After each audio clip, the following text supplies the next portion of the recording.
So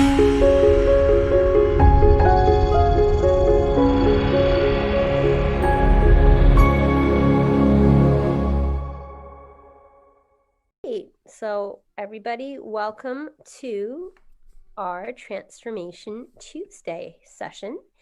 Today is October 6th, and we're really grateful to David, who runs Strong by Lee. He is our fitness and nutrition guru tonight.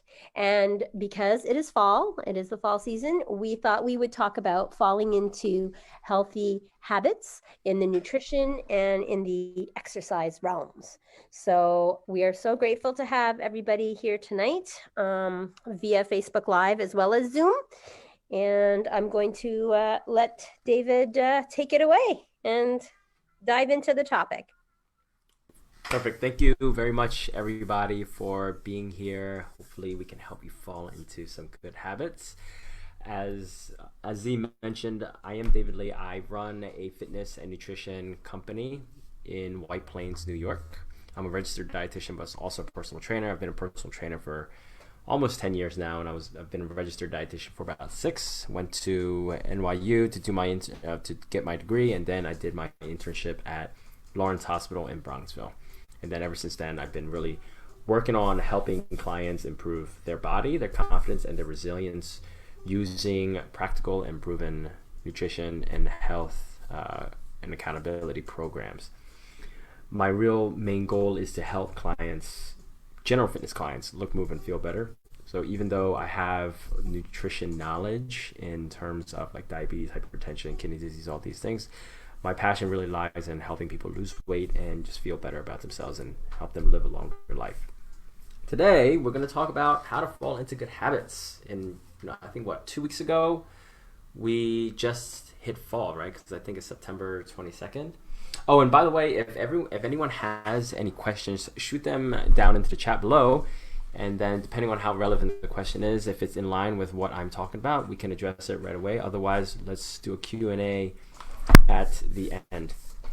All right, so before we get started, we're going to talk about, before we actually start talking about the content, I want to lay out an agenda for what we're going to talk about today. Z and I agreed that there are a couple of, we think, pertinent, relevant things that people might find beneficial. The first one's going to be commitment. How do we establish commitment to ourselves and to other people so that we can decide, hey, there's this particular habit that I want to get better at, and I've tried it before, or I've never tried it before, but I need the commitment in order to get started. Then we're going to talk about what's a good formula for goals. I'm sure a lot of people have heard about the SMART formula, S-M-A-R-T. We'll kind of break it down a little bit, see how that can apply to you. How do we stay on a routine? Because getting started is half the battle. Staying or maintaining is another part of the battle that a lot of people might not give that much thought about. How do we review and take stock of how we're doing? Because the review process can be absolutely crucial for helping you maintain your routine. And finally, how do we make any changes or adjustments depending on what type of progress we're seeing? Because again, it's one thing to get started on your routine, it's another thing to maintain it, and then it's another thing to figure out what you're going to do with that information. It's like feedback. If you're an employer or employee, somebody's acting up or not acting up, how are you going to get them to change their behaviors? So you can think of yourself as an employee. All right. After the agenda, I want to talk a little bit about how I got started with goal setting. When I first became a personal trainer while I was in the military, I wasn't thinking about, oh man, I'm going to sit down, I'm going to get a piece of paper, and I'm going to write out my goals. In 60 days, I'm going to lose 15, 20 pounds, or I'm going to be able to do this, I'm going to be able to do that. For me, I just because I was in the military, it was almost mandatory for me to be in shape. So I thought, oh man, goal setting, why do I need goal setting if I can just bulldoze my way through a gym and hit the weights? Being young, being single, and having access to a gym and having free food in the military really helped me out. So when I came out of the military and I started working with normal people who weren't in the military, who had to work, who had families, and who was always struggling between prioritizing this over that, that's when the light bulb went off in my head. Be like, oh man, this whole goal setting thing is another animal, it's another beast, and I need to really learn how to do it. So a big part of what I do when I start working with clients is trying to get them to not only establish goals, but getting an idea of where they are in terms of mindset, where they are in terms of awareness. In the health sphere, there's this thing called the 5 stages of contemplation. I'm sure many people, I don't know if people have heard about it, but basically 5 stages that people go through in order to start a habit or decide that they're going to change their behaviors to maintaining and making those adjustments. We're not going to go through everything, but suffice it to say, if you're lacking in any one of those steps, the habit is going to break down. A lot of times when people come to me, they're not even at step 1. They don't realize that there's something that they need to change. And when I say they don't realize there's something they need to change, they don't really know what they need to change. They think they know what they want to change. They want to lose weight. But that's so superficial, because when somebody comes to me and says, hey, I want to lose 10, 15 pounds, and I ask them why, it's like, I don't know, because I want to lose weight. I want to look better. I want to feel better about myself. And usually the rationale stops there. But then once we start digging a little bit deeper and getting people to understand, okay, what is the real reason why you want to lose weight? Oh, I want to take better care of my health. Or why do you want to take better care of your health? Because I want to stop feeling like crap. And why do you want to stop feeling like crap? Because my father felt like crap before he had a stroke. So I have a family history of having strokes, have a family history of feeling like crap, and I don't want to feel this way, especially since I have a grandchild, and I want to be around for a long time for them, and I don't want to be depressed, and I don't want to feel like I don't have any control over my life. And I think a lot of people probably feel this way, especially during this pandemic, when you don't really have much control over what's going on outside. And the only thing you really have control over is you, and even then, it's really difficult because there's so many temptations, and it feels like the world is ending with everything.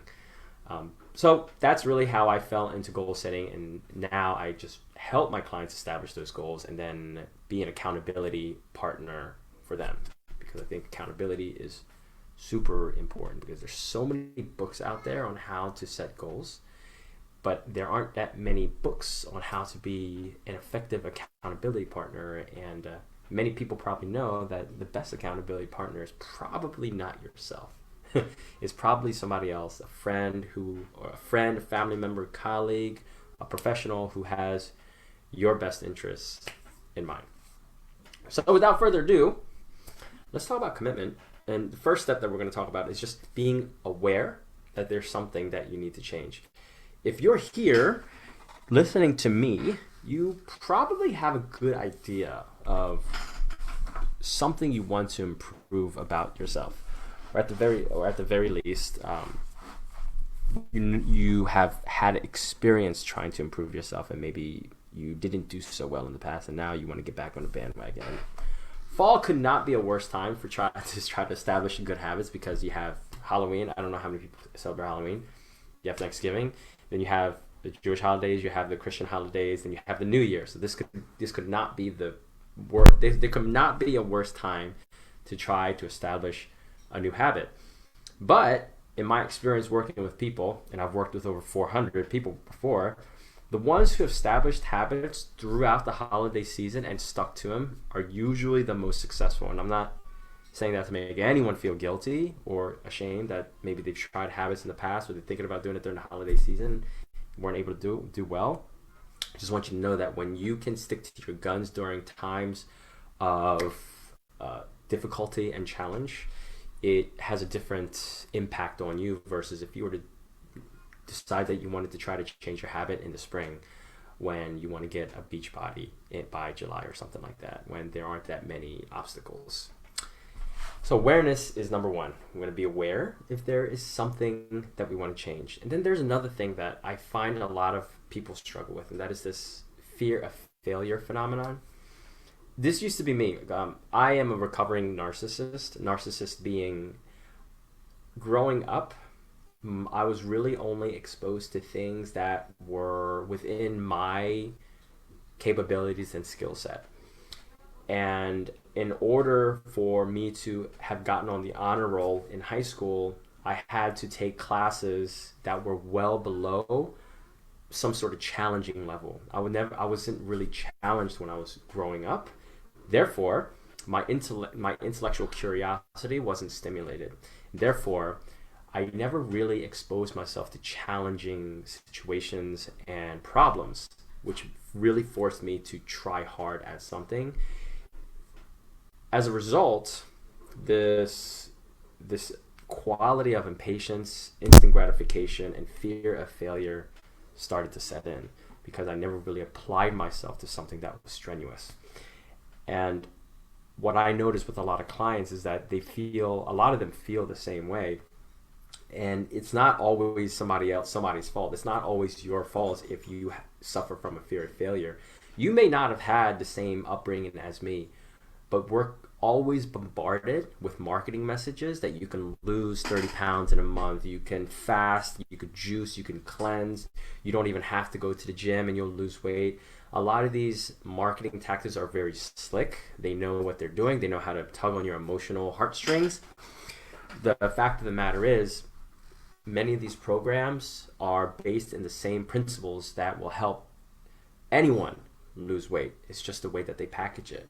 But the problem is, a lot of these programs, they don't address the underlying foundation of your mindset, how you think about yourself, how you think about external situations. It doesn't approach each person as an individual, somebody who learns differently, somebody who struggles differently, somebody who gets impacted by external stimuli differently, somebody whose environment is different. All of these things will play a part in whether or not you have this sense of fear of failure, whether or not you're going to expect instant gratification right away. So the first thing that we need to do is to take stock of how you view fitness, how you view yourself, and how you view any sort of enduring effort. Because health is difficult, right? It's easy but difficult. It's easy because we have a general idea of what we need to do. We probably should eat better. We probably should cook more. We probably shouldn't drink as much alcohol. We probably should go out for walks a lot more, go to the gym and stress less. These are all time-tested, proven principles. You don't need somebody who went to a university and has a degree and a license to tell you that. You can look them up on Google. The problem is, how do we reconcile all of those time-tested principles with your personality and how you learn and how you plan to achieve certain things? And I think that's why personalization is so important nowadays. So that's the first thing. Try to understand where your commitment level is and where your awareness level is. Next up, we're going to talk about goals. So I'm going to write this down here because I'm going to do timestamps so that when I upload this to my YouTube, if you want to go to specific sections, all you have to do is click on that timestamp and it'll take you straight to 27 minutes where we talk about goals. There's a formula called SMART, S-M-A-R-T. It stands for specific, measurable, achievable, relevant, and time-bound, time-sensitive. Those 5 criteria, or the criteria, the 5 factors can help you establish, I wouldn't say ironclad goals, nothing is guaranteed, but will give you the biggest likelihood that you can achieve your goals simply because you have spelled out exactly what you want. It's like budgeting, right? If you budget, you have an idea of what you're going to spend your money on. Therefore, you probably know how much money you're going to be able to save, what you can afford later on down the line. This is no different when it comes to health. You're getting an idea of what you want to do. So what you can do as an activity, and if you've never done this before, this might be interesting. Write out SMART, S-M-A-R-T, specific, measurable, achievable, relevant, and time-bound, and try to figure out if there is a specific behavior you want to change or learn, or a habit that you want to learn, and see if it meets these criteria. Let's say, for example, somebody wants to lose 20 pounds. Is there somebody here who wants to lose 20 pounds, 30 pounds? Take a weight goal. That could be the specific goal. I want to lose 20 pounds. I want to lose 30 pounds. Measurable could be, well, how am I going to measure that? Well, I'll look on the scale. I'll look on my body weight scale and I will weigh myself once a week to see if I'm headed in the right direction. So that's how you're going to measure it. Achievable. Is it achievable? If you are overweight and you've never lost 20, 30 pounds before, you might not know if it's achievable or not. Achievable could mean Is it physically possible for you to lose 20 to 30 pounds? Meaning, do you have a body shape? Are you even 20 pounds overweight so you can lose 20 pounds? And also, achievable being, do you have any sort of mental hurdle that might prevent you from achieving these goals, right? Some people, they might be on medications that would prevent them, make it really difficult for them to lose weight. And therefore, they might not think that their goal is achievable.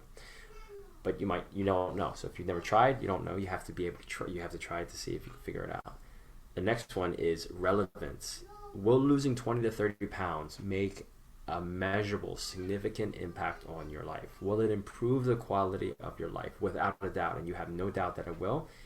If it does, then that can be relevant. And then finally, time bound. Giving yourself a deadline can be really helpful. I mean, I think that's why they're called deadlines, right? I think work projects have deadlines because to kind of keep us on the straight and narrow.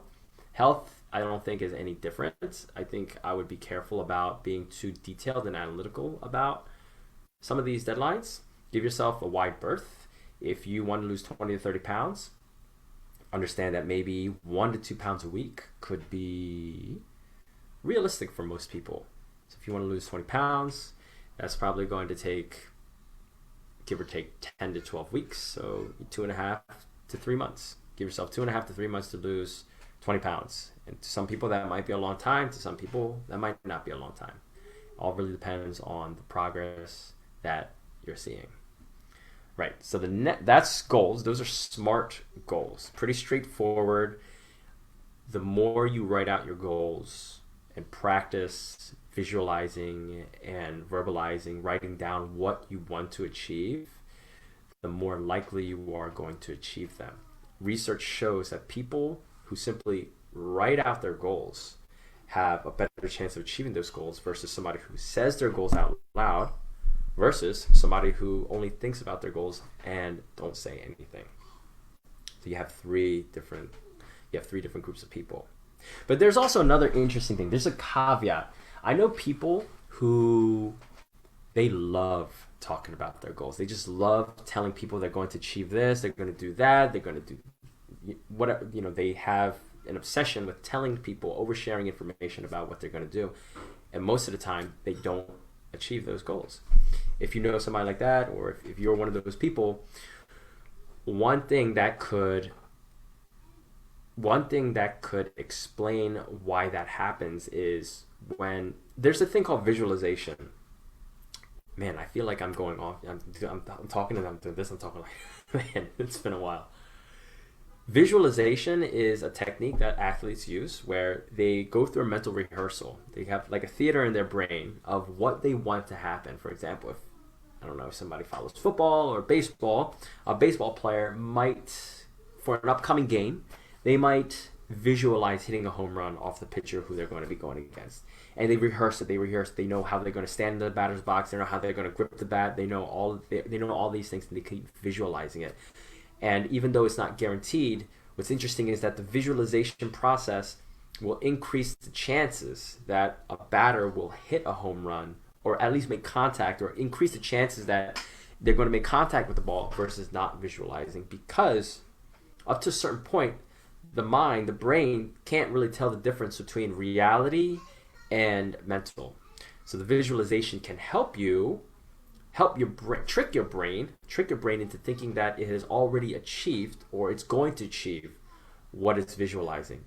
So when people visualize losing weight and they visualize it hard enough, or they have the personality disposition to really take that in, their body already feels like it lost weight.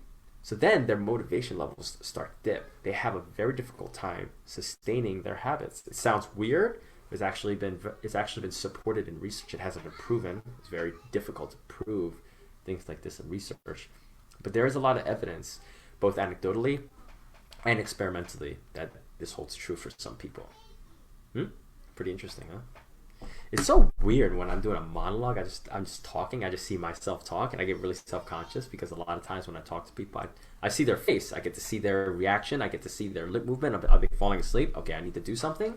Maybe I need to insert a joke, but because I don't really get that interaction, this is really, really difficult. Z, can you help break the silence a little bit? Sure, How am I? How am I doing? you're doing great. No, a lot of us hear about these SMART goals in different contexts, a lot of times for organization or for other goals, but we don't think that it can be applicable to our health and fitness goals. And I'm glad that you're bringing it into this domain and showing us, if you can give us maybe some specifics, like drill down, like take the weight loss goal and maybe try to do a plan with it next. That would be great. And if anybody has any questions, please unmute yourself or type it in the chat. Gotcha. Okay. No, like you said, that's gonna be the next thing that we talk about. Getting on a routine and sticking to the routine, because creating the goals is step one. Well, not step one. There are a lot of steps before you actually create the goals. But when it comes to the nitty gritty, when the rubber meets the road, writing down those goals, visualizing those goals is probably going to be your first step. The next step is going to be about how do we stay on your routine, because that's really difficult too. How many of us have said that we're going to start a routine, have started a routine, and then fallen off? I have worked with so many people who've done all sorts of different diets to lose weight, to feel better, to control their acne, control their blood sugar. They've done keto, they've done intermittent fasting, Mediterranean, they've done all of these things, but they somehow have a difficult time sticking to their routine. And one of the big reasons why, in addition to them not having have gone through this SMART goal process, is that they don't really have a plan. You don't need a rock solid plan. You don't need a foolproof plan in order for you to stick to a routine. You just need to be good enough. No one's going to be perfect, but if you can at least hit your behaviors 80% of the time, you're definitely going to see better results than if you didn't create any plan at all. So a lot of times people don't have a plan on how they're going to stay on their routine.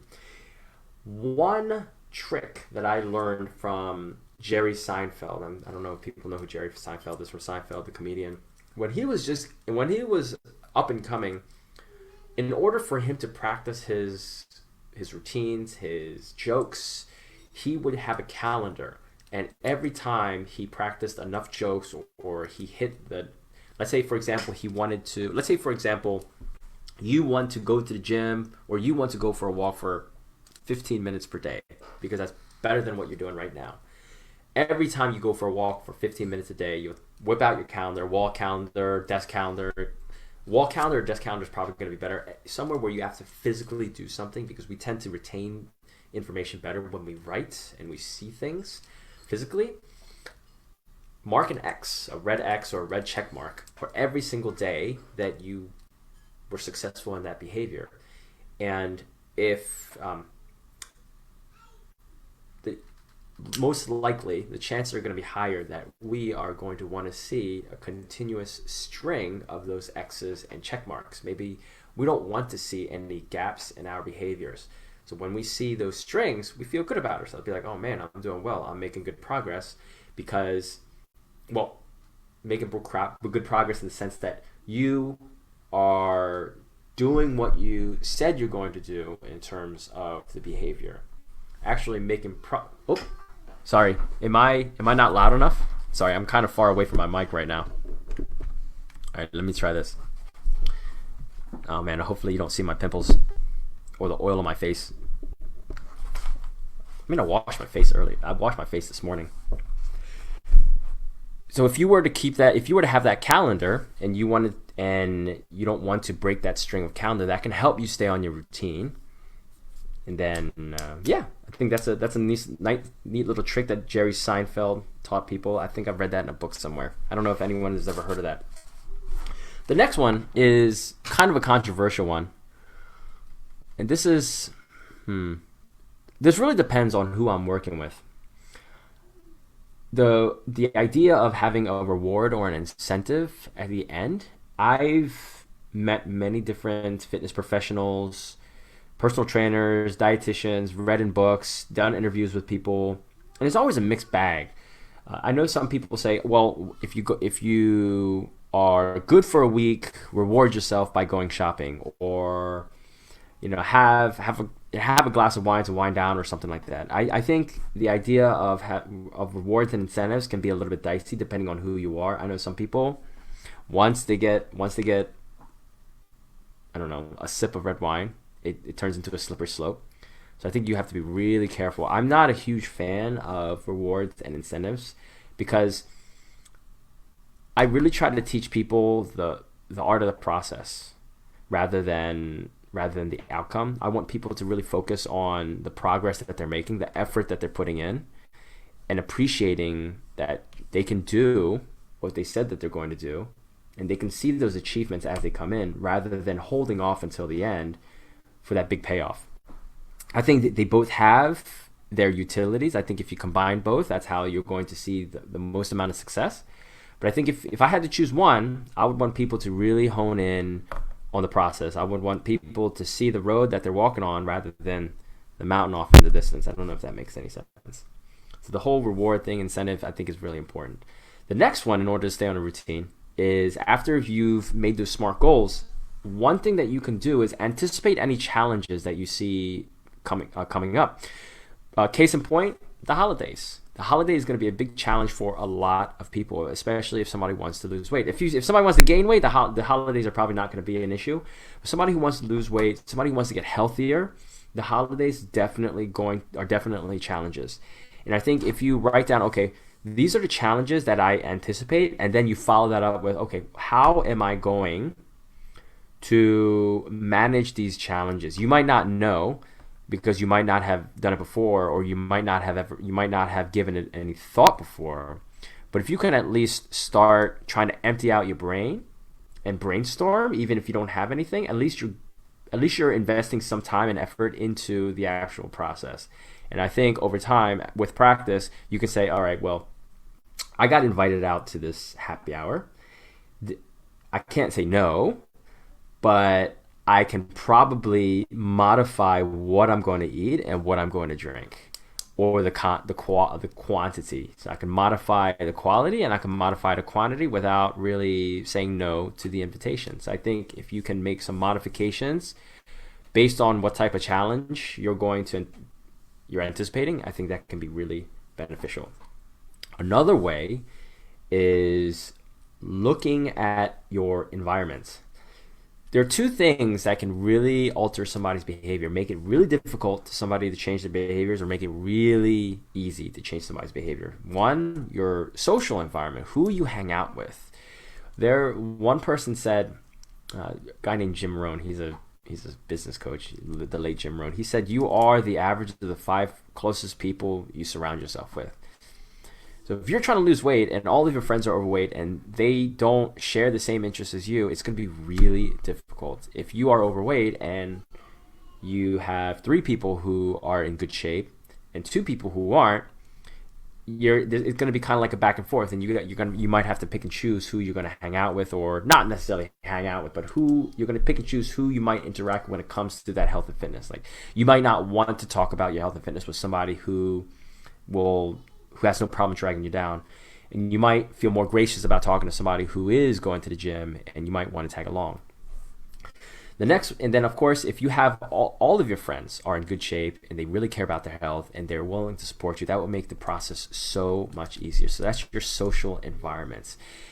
And I know it's really controversial for a fitness professional to say, oh, drop all your friends, drop all your toxic negative friends who aren't in line with your vision, with your goal, the type of person you want to be. I'm not that person. I'm not going to tell you, don't hang out with these people, because they could have been your friends for 20 to 30 years. I'm not going to say, oh, just because you want to lose weight and they don't, doesn't mean that they're not your friends anymore. So I think it really depends on the type of conversations that you have with these people, and whether or not, if they're trying to sabotage you, if you can draw the line in the sand. Next, the second part of the environment thing is your physical environment, what you actually have access to. And this is probably the most common thing I talk to my clients about. If something is really obvious, it's going to be easy to take advantage of that obviousness. For example, one story that I tell one of my previous clients that I had, she wanted to lose 30 pounds. She wasn't extremely overweight, but she definitely had 30 pounds that she could lose, and her health would have benefited tremendously. she was losing weight for the first few weeks at a good pace. I would probably say about 2 pounds a week. And then all of a sudden it stops after she lost about, 10, 15 pounds. And we're trying to rack our brains. Why isn't she losing weight? Why isn't she losing weight? And, we're getting frustrated a little bit because she's following the meal plan. We're accountable. She's coming to work out 2 times a week. She's checking off all the boxes to lose weight. And then I asked her, because she's a stay-at-home mom. It's like, do you snack or eat anything in between meals? And she goes, no, I don't really snack. It's like, do you have anything that's like easily available to you? Do you ever find yourself reaching for certain things when you're not thinking about it or when it's not cognitive? And she sat there thinking for a few seconds. She goes, you know what? Every time I walk into the kitchen, I take a knife full of peanut butter. And I said, knife full of peanut butter, like a big knife full. It's like, yeah, a big knife full, like one of those butter knives. I take a big one and I scoop it and I just put it in my mouth. Peanut butter's right there on the counter as soon as I walk into the kitchen. I asked her, how many times do you walk into the kitchen every single day? And she goes, at least 8 times. At least 8 times. So we're thinking about this. I don't know exactly how much she was doing, but a knifeful, we can assume that maybe 1 tablespoon. And a serving of peanut butter is 2 tablespoons, which has about 180 calories. Let's say that she was having 1 tablespoon 8 times a day. That's 100 calories 8 times a day. That's 800 calories on average that she is having from peanut butter. As soon as she cut that out, she didn't need to have that peanut butter. It was just it was a habit. It was natural. She was doing that for years before we started working together. She started losing a pound, 1 to 2 pounds a week again. It was so easy. It only required that one little change. But that was her physical environment. We just had to alter that a little bit, and she started losing weight again. That's your environment. The next one to help you on your routine is making an intention statement. It's kind of like saying, I want, when we're making those SMART goals, the SMART goal is kind of like the 30,000 foot view of what you want to do in terms of that behavior. I want to lose weight. This is how I'm going to do it. This is when I'm going to do it by. But then every single day or as often as you need to, you make an intention statement. Be like, if you want to lose weight, be like, all right, what do you need to do in order to lose weight? Let's identify one thing that you need to do to lose weight. Well, I need to get to the gym because I'm not going to the gym at all. All right. So perfect. You make an intention statement. I will go to the gym at 6 p.m. Well, I will go to Equinox in Scarsdale at 6 p.m. 5 days per week. You make an intention statement like that. And because it's laid out in plain English and it's specific, the chances that you are going to actually do that behavior is much, much higher. So it's a much more specific and detailed SMART goal. It's like a daily SMART goal, and you can say that to yourself as often as you need to. Maybe you can write it on a whiteboard. You can put it up on your, I don't know, as soon as you walk out of the door before you go to work, or on your refrigerator or something like that, somewhere where you can see it all the time, just as a daily little reminder. I think that can really help. And then you can stack that. You can stack it. Be like, after I go to the gym, after I go to Equinox at 6 p.m., I will have a healthy meal that's comprised of lean proteins, vegetables, and a healthy starch. So you can stack your intention statements, and I think that can go a long ways into establishing and maintaining your routine. Okay, so that was that part. What do you think, Z? Was that okay? Do you think that was enough? I think that's great. I think that we can put that on post-it notes as well because I feel like that's really great. And I read somewhere that you can set little timers on your phone, and then it can pop up the messages. So that's another way of reinforcing this because in our digital age, we are carrying our phones. Most of us carry our phones with us a lot. And I really feel that the post-it note with the statement, making our intention statement, the more visual it is, the better. I know some people for the new year make these vision boards. So maybe making like some intention boards and, using the visual, like the collage and making that with the words and some pictures might be beneficial to people. I think that's a good idea. I think the vision board is a great idea. I've done vision boards in the past. I've done workshops with vision boards. I think that's great.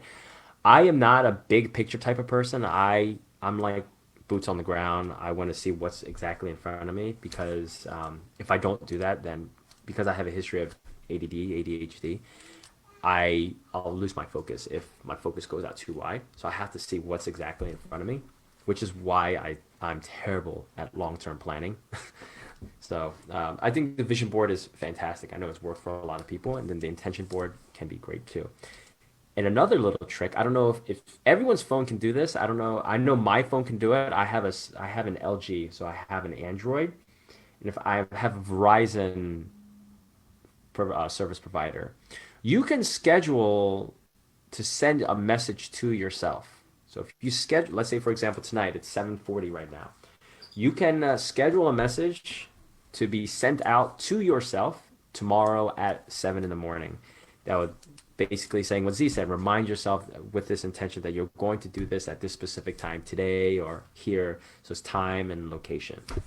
I think that can help if you can somehow give yourself a reminder.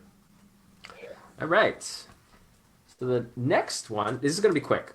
The next one is, man, I feel like this is, I don't want to get too in the weeds with all of this because I know the challenge is getting people to understand that changing your habits, changing their behaviors it's easy, but it just seems so difficult because changing a habit means that we are changing a fundamental aspect of ourselves. And a lot of times, if we change a habit, it requires a change in our character and our identity. And researchers believe if we can somehow align our identity with the habit that we want to achieve, we're going to be more likely to achieve that habit. For example, if you want to be fit, it would behoove you to identify yourself, start identifying yourself to be a fit person. I want to be a fit person. I want to be a fitter person rather than I want to be fit. I want to lose weight. Or you can say, I want to be a lean person. I want to be a healthy person. In order for that to happen, there needs to be a shift in your identity and your character. And that's really difficult because behavior change is probably one of the hardest things to do. And honestly, I sometimes ask myself, I ask myself, like, man, why did I get myself into this business? Why did I get myself into doing something? It's like, I am, one of my clients said this to me the other day. I have more, I don't know, I have more responsibility, more accountability over somebody's health than their doctor. Because depending on how often I see somebody, I tell them what to eat, I tell them what to drink, I tell them what time to go to sleep, I tell them how to manage their stress, I tell them what medications to take. They might not listen to everything I say, but all these recommendations, they're seeing me every single week, they're seeing me every single month, and they're taking these recommendations, which is much more often and at a higher magnitude than if they were to see their doctor. So it's a lot of responsibility, and I just cannot believe that I got myself into this. It's not really a mess. I can't believe that sometimes, man, what the heck did I get myself into? It's so rewarding, but it's so difficult trying to get. It's difficult enough to get yourself to change your behavior. It's so much more difficult to get somebody to get themselves to change their behavior. All right, that I wouldn't call that a rant. That was my little tangent. I was like, man, rewarding, but really difficult. But just to give you some perspective on how difficult behavior change is if you've never done it before, or if you have done it before, but you've struggled in the past and you're looking to make a change now. So, David, I want to just interject. So, if you're picking an accountability partner, like you mentioned before, it's really important who you pick, right? Because, Yeah, like, all these exactly. factors, come into play. So, that was actually kind of nice. It dovetailed into that about, who you pick to surround yourself in your environment, but also the accountability partner aspect of things. That's a huge point. Most of my clients who have a difficult time reaching their goals get sabotaged from their spouse. It's not like their spouse is saying, "Oh man, my wife, my husband, they're trying to lose weight. I'm going to sabotage them. I'm not going to let them lose weight because I don't want to feel crappy about myself." They're not. I don't. I guarantee you, most of them are not saying that. I know some of them do, but most of them are not doing that. It's just like somebody's trying to change the behavior. As difficult as behavior change is, the other person also has to change their behavior if they want to facilitate your behavior change. It's so difficult, and hopefully I'm not turning anybody off. I just want to give people some perspective. Be optimist. Be positive that you can make the changes, but also have a plan. Positivity and a plan, I think, can really take you a long way. All right. Right. And So David, so we should inform our family, our friends, our coworkers, or whoever's like in our immediate surroundings about our plans, right? I mean, we don't have to give them every single detail, but maybe that would kind of help put it in context because they might be sabotaging us. Somebody's writing to me privately about this. They might be sabotaging us without even knowing they're sabotaging us. Because if we didn't tell them that we have this goal that we're working towards, then inadvertently they could be leading us down a different path. I feel you make a great point. I absolutely agree, and I feel like this conversation is starting to go off at a little bit of an angle. But I think it's really important for us to address this, right? Liz Caruso just sent me a message, so I'm going to address it in just a second. But I want to talk about this too because, like you said, Z, it's really important for us to, if we haven't before, it's definitely important to do it now. And if we have done it in the past, then we might be a little bit more cognizant of it. To open up channels of communication, to let people know what we intend to do. We want to lose weight, so we want to tell our spouse, we want to tell our friends, we want to tell our colleagues. I know a client. He is doing his darnest to lose weight. He's a teacher, and all of his colleagues don't want to lose weight like he does. So what do? They bring in donuts every single day from Dunkin' Donuts, and donuts are his kryptonite, and he just cannot say no because he's a high school teacher. He's under a lot of stress, and I mean, of course, we can go on and on about the different excuses and rationales that he spits at me and says, "Hey, man, what's going on?" But the fact of the matter is it's easy. It's not easy. It's one thing to open up that channel and say, "Hey, look, I'm trying to lose weight," but it's another thing to navigate that channel because we can say, "I want to lose weight," but then what if that person spits back, be like, "Well, I think you look fine. I think you don't need to lose weight." Then what do you say? Be like, "Well, I don't think I look fine. I feel terrible." Yada yada yada. Be like, "Well, why didn't you say that before?" Like yada yada. Well, why didn't you ask me for help? Why didn't you do this before? It's like, so I think depending on who you're dealing with, the conversation, the way that people communicate with each other when it comes to these certain things has to be very, I wouldn't say, has to be approached carefully. And that's also something that I help people with. Like, well, how do you tell somebody?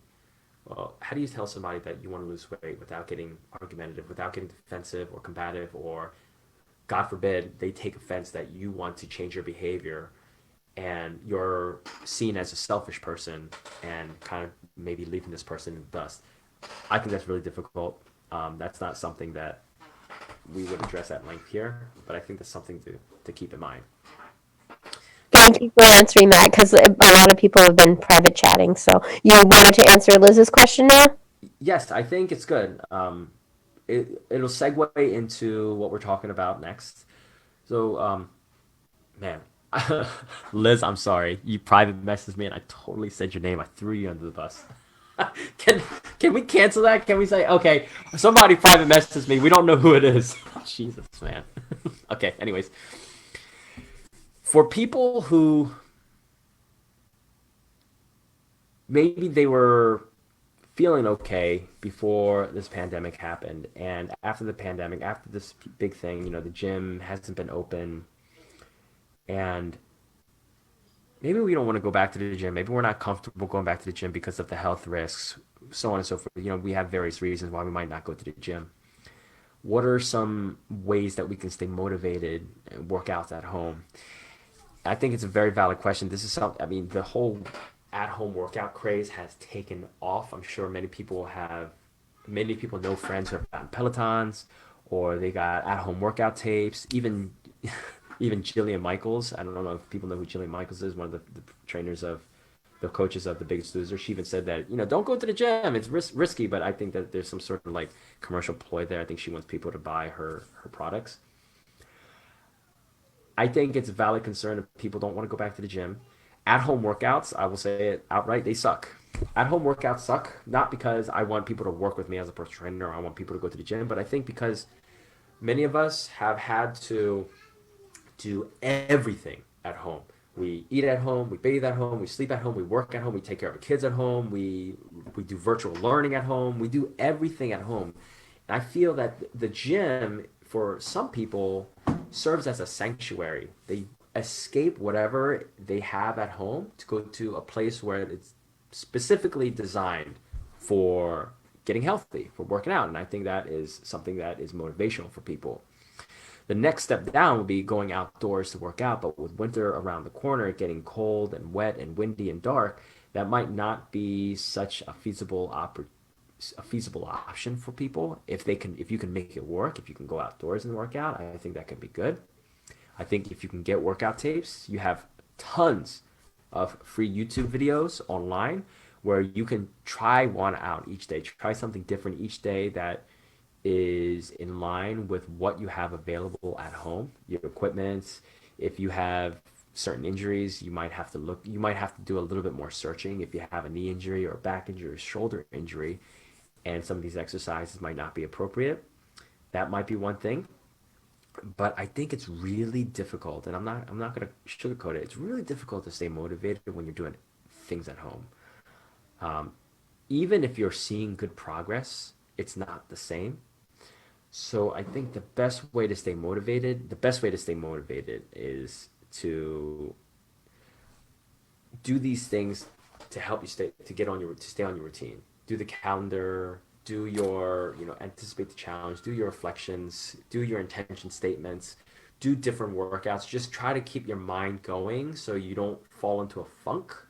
Um, that's usually the vague suggestions that I give to people. And then from then on, I would ask more questions and try to get an idea of what somebody's situation is. But suffice it to say, if you're not feeling motivated at home, nothing is wrong with you. You are not alone. It's really, really difficult.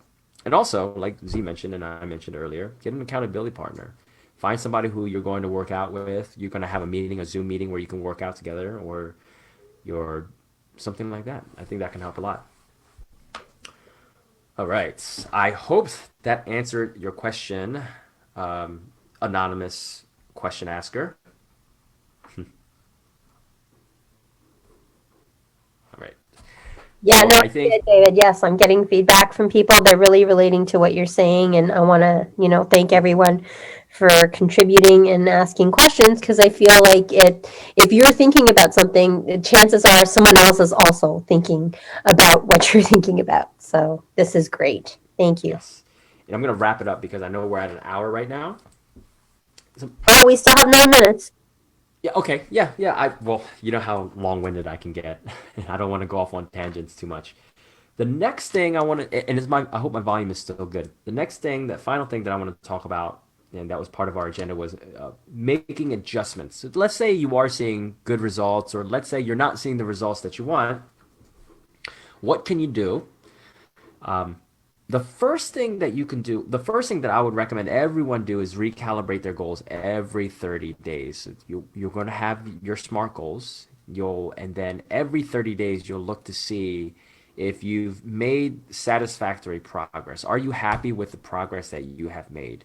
If you're not happy with the progress, what happened? Why do you think you're not happy with the progress? It could be mental, it could be physical. If you are happy with the progress and you're still seeing progress, then I think you can keep it going. Recalibration just means take a look at it again. If you need to change any of your goals, if you need to change any of your behaviors, I think that's perfectly acceptable. I don't expect anyone to hit their goals the first time, every single time.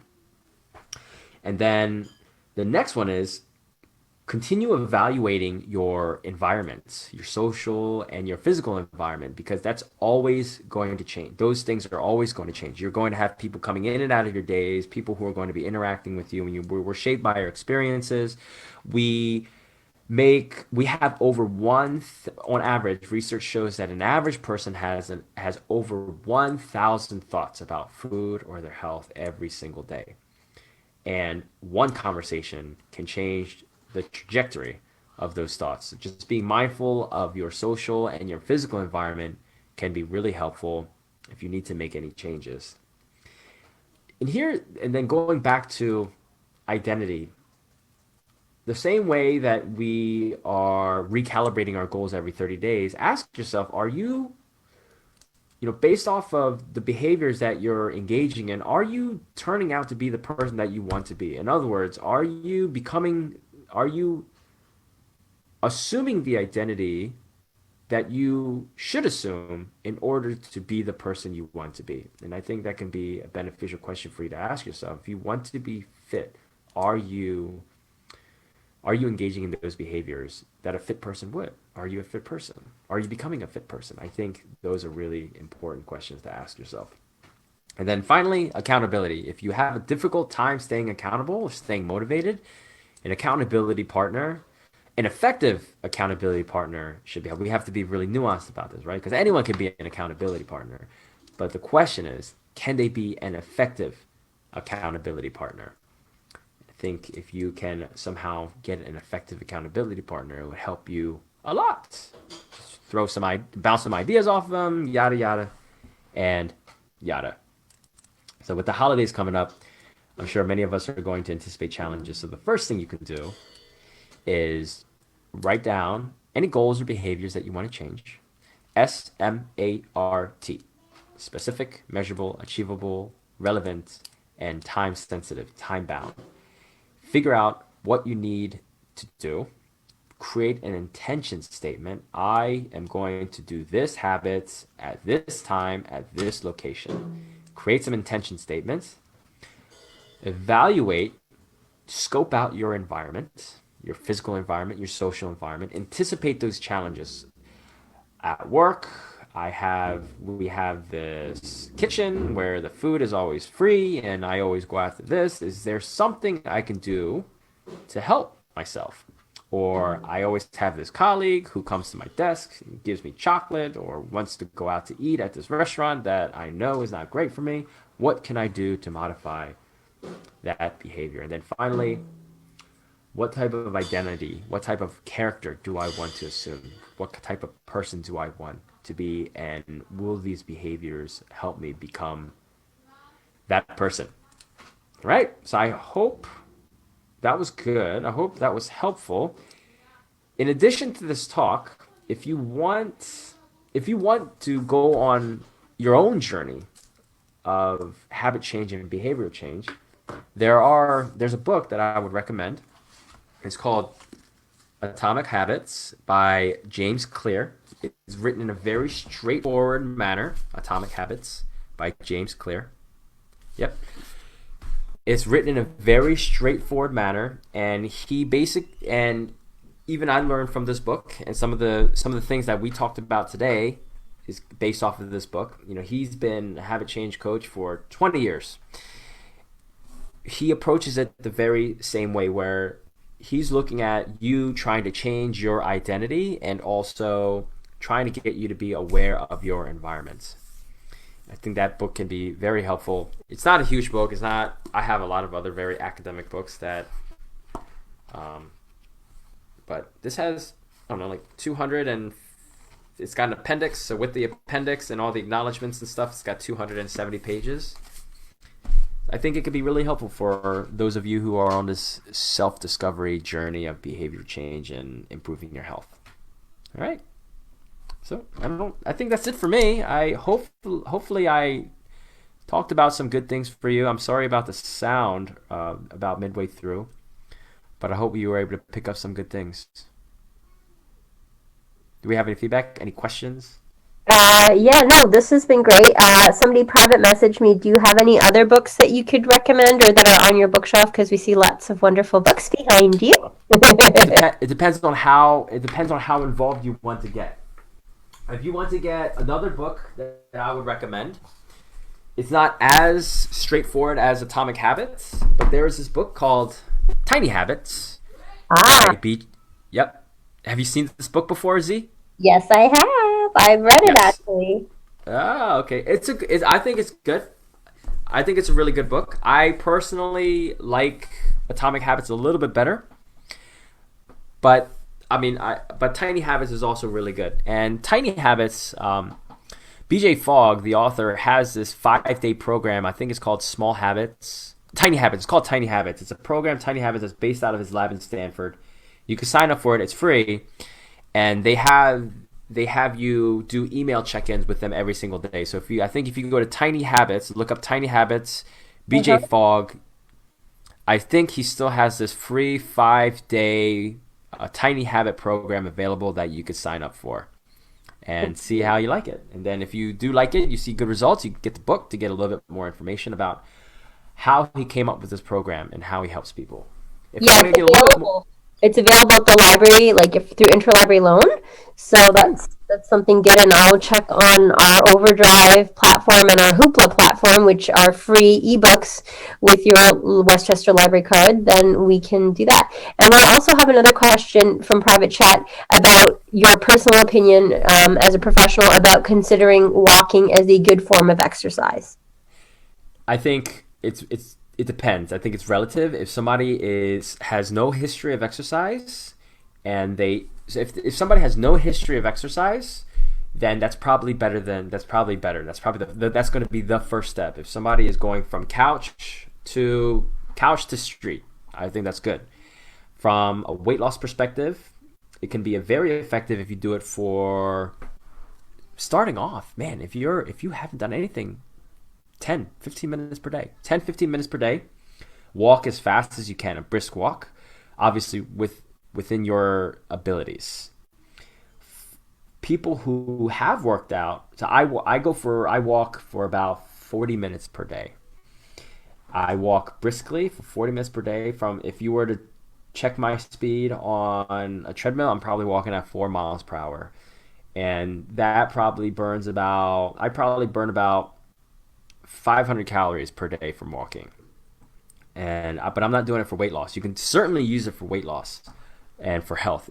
I think walking is really good for everybody, for mental health, getting a break from whatever. If you're stuck inside, mental health, getting a break, getting some exercise, getting your body moving a little bit, and general health.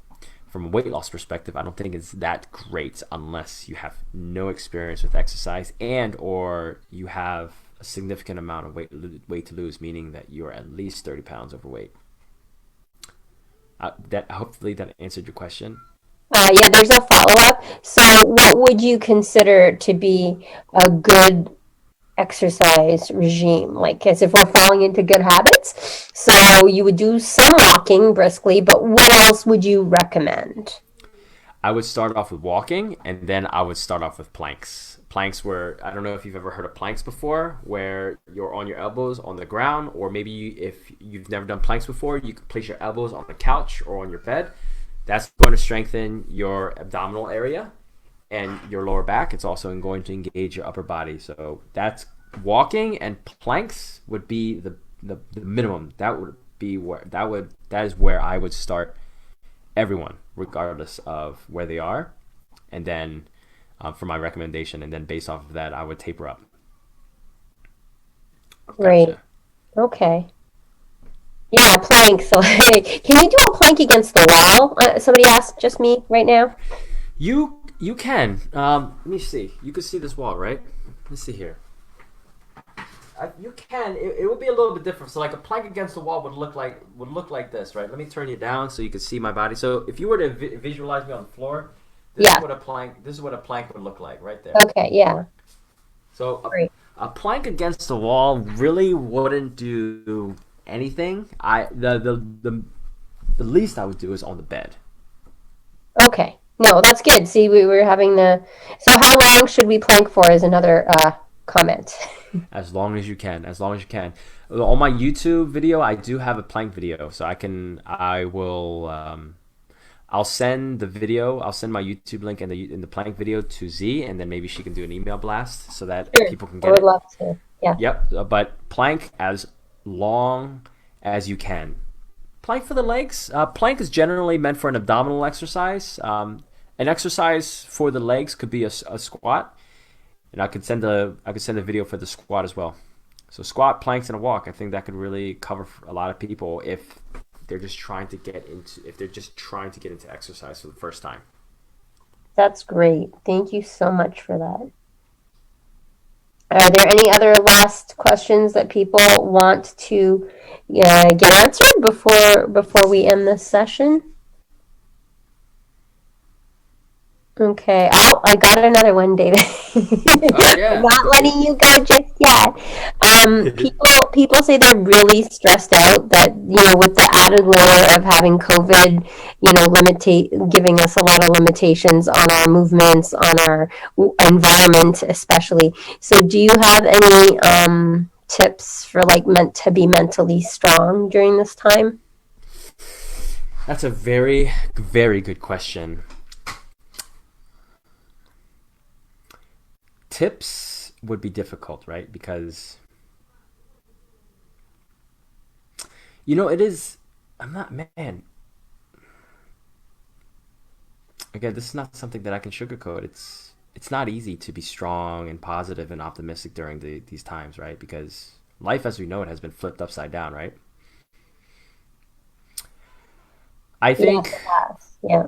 for me the best what has been a tonic for me was is reading about how life was so much worse for other people.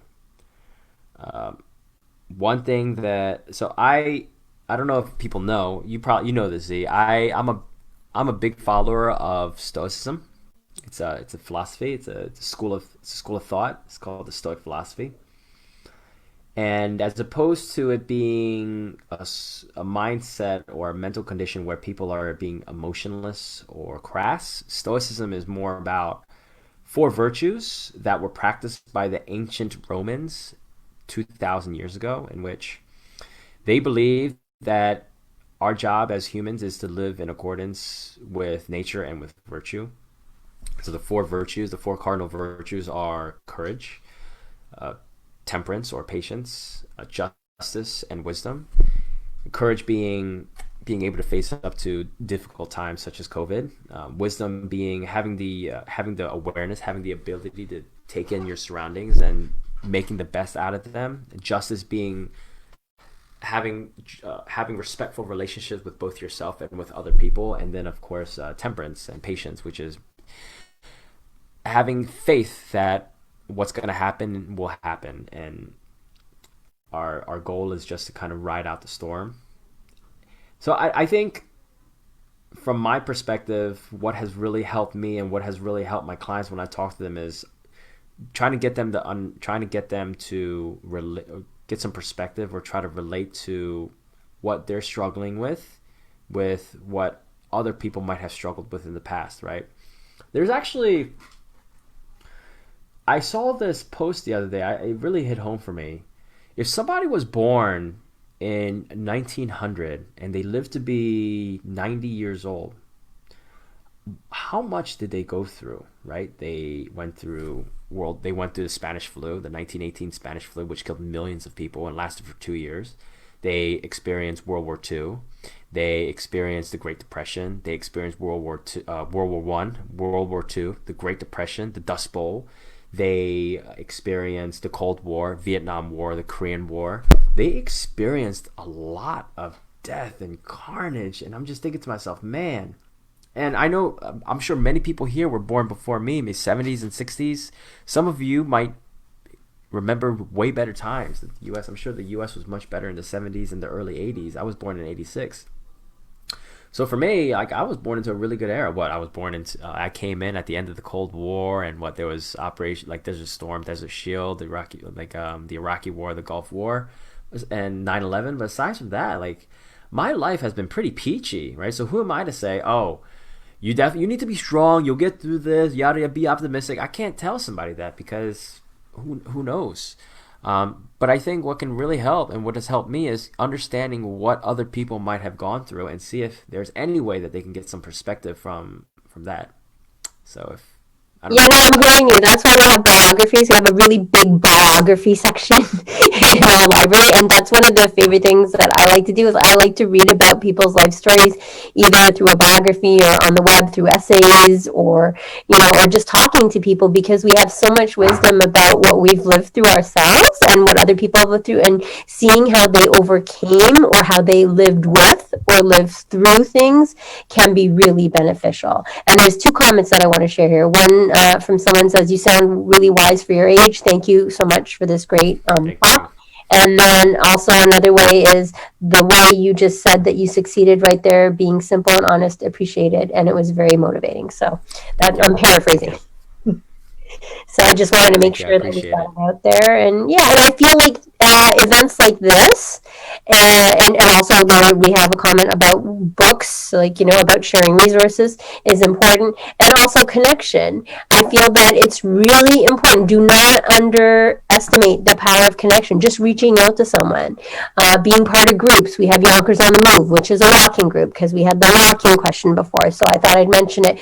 We just count our miles and we're trying to walk to the moon and back. So if anybody wants to join the group, you can just Google Yonkers on the Move or email me and I would be happy to give you information. And we're in phase 3 for that. And now you can do all sorts of activities like aerobic activities, swimming, Zumba, running, kayaking, whatever you feel like. And we translate it into steps. And that's just another way of having some great accountability partners because we all put our miles together and then we can see a visual goal about getting to the moon. So we also have a comment, what's the next topic? So David, do you want to share that with us? Yeah, for sure. I The think 17th of November, which is a Tuesday at 7.